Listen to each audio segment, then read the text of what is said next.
La vie nous réserve parfois des surprises auxquelles on ne s'attend forcément pas. C'est malheureusement le cas de plusieurs adolescents qui ont vu leur vie basculer après la perte de l'un de leurs géniteurs, ou les deux à la fois. Avez-vous déjà entendu des gens dire que si mes parents vivaient, ma vie aurait été autrement? C'est malheureusement une triste réalité pour beaucoup d'entre nous qui déjà très jeunes, on a dû affronter la vie sans nos géniteurs. Mais par la grâce de Dieu, plusieurs comme nous ont eu la chance d'avoir des parents adoptifs très merveilleux, de très belles personnes, des personnes qui ont de très belles âmes, qui prennent soin des enfants des autres. Ici dans ce numéro, je vous dis tout simplement, n'acceptez pas tous les caprices de vos enfants parce que, comme on dit en Côte d'Ivoire, on ne connaît pas demain. On ne sait pas de quoi demain sera fait. Éduquez vos enfants de manière à ce que si un jour, je touche du bois, vous n'êtes plus là, vous n'êtes plus présent, il y a des personnes de bonne volonté dans vos familles, dans votre entourage, pourquoi pas.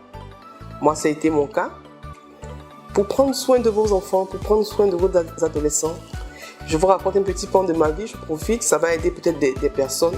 Moi, mon père, il était enfant unique de sa mère et il n'a pas vécu avec son père, il n'a pas connu son père.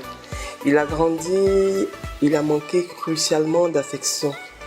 Et quand moi je suis né, papa m'a beaucoup aimé, il m'a apporté beaucoup d'affection. Mais n'empêchez que papa était quand même très dur, un homme très dur de caractère. Donc imaginez-vous, à l'ancienne, on a été éduqués comme des petits garçons. On a été éduqués de manière vraiment très dure.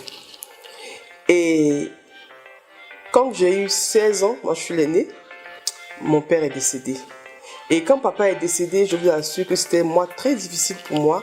Parce que, comme je disais tout à l'heure, je suis l'aîné, donc papa a vraiment... C'est comme si l'affection qu'il n'a pas pu avoir durant son enfance, son adolescence, j'étais comme en fait une petite sœur pour lui, en même temps un enfant pour lui. Il m'a apporté beaucoup d'affection. Donc moi, j'en ai beaucoup souffert. Et au décès de papa, c'est son ami qui nous a recueillis, qui est notre nouveau papa aujourd'hui. Je fais un coucou à mon papa. Voilà, c'est son ami qui nous a recueillis, qui nous a éduqués, qui nous a pris comme ses enfants. Depuis que moi j'ai 16 ans, et comme je dis, je suis l'aîné. Mais si papa nous avait gâtés, si papa nous avait laissé, je veux dire, faire des caprices en désordre, on était des enfants qui râlaient à tout moment. Voilà, vraiment, ça n'allait pas être très sûr que quelqu'un qui n'est pas de sa famille allait pouvoir recueillir ses enfants. Donc je reviens au début, est-ce qu'il est bon d'accepter tous les caprices de ses enfants en tant que parent? Je dis non. Éduquez vos enfants de manière à ce que quand vous ne serez pas là un jour, si je ne souhaite pas que vos enfants soient encore à bas âge, vos enfants sont encore des adolescents, vous puissiez, quelqu'un puisse prendre la relève de l'éducation de vos enfants. Parce que de nos jours, la vie est déjà très difficile, la vie est déjà très dure et chacun a ses problèmes, chacun a à l'éducation de ses enfants déjà sous la main. Je ne vois pas qui va s'embêter, qui va se surcharger avec des enfants gâtés.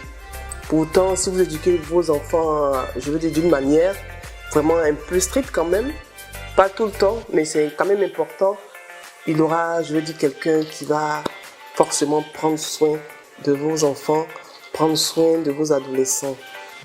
Que Dieu nous aide dans l'éducation de nos enfants, Dieu nous aide dans l'éducation de nos adolescents. C'est vrai qu'on aime nos enfants, mais ça ne veut pas dire qu'on doit les gâter, ça ne veut pas dire qu'on doit accepter tout et n'importe quoi, comme je dis tout le temps. Merci et portez-vous bien, je vous aime.